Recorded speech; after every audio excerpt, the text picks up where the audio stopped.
Welcome to Under the Radar, where we diagram the grammar of Western thinking. I'm Kirk Powell.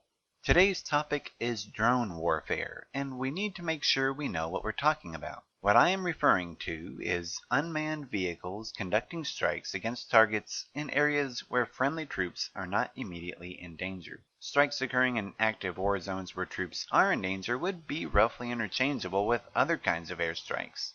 So what is it that motivates this particular kind of drone strike?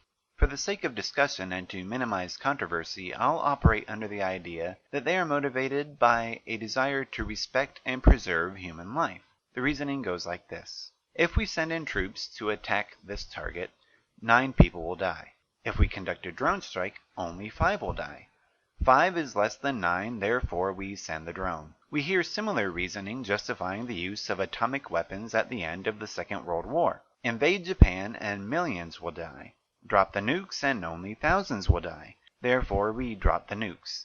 Respect for the dignity of human life and a desire to preserve it even in the midst of war is of course praiseworthy. But how have we come to express that respect numerically? The metric we use to evaluate human dignity is something we don't typically think much about, but we should at least be aware that people in other cultures do not use the same metric that we do. Other cultures may seek to show respect for human life and dignity without measuring it numerically. For example, let's return to Japan. Today's Japanese government is seeking UNESCO recognition for historical relics related to kamikaze pilots in the Second World War. Their expressed intention is to teach young people to value human life.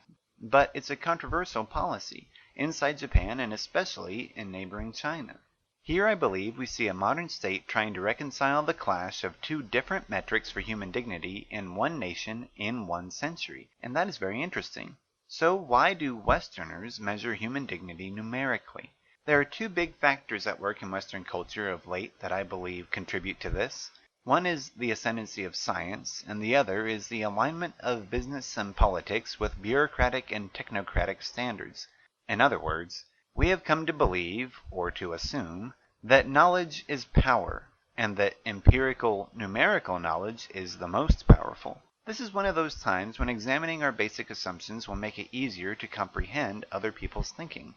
For instance, if a given individual or group is said to place no value on human life, it may simply be that their metric for human value and dignity is different from ours. They are, in a manner of speaking, using different units than we are, and therefore getting a different answer. That's all for this episode. Next time we lighten things up a bit with a discussion of fictional literature and its dominance in our bookstores and libraries. See you next time.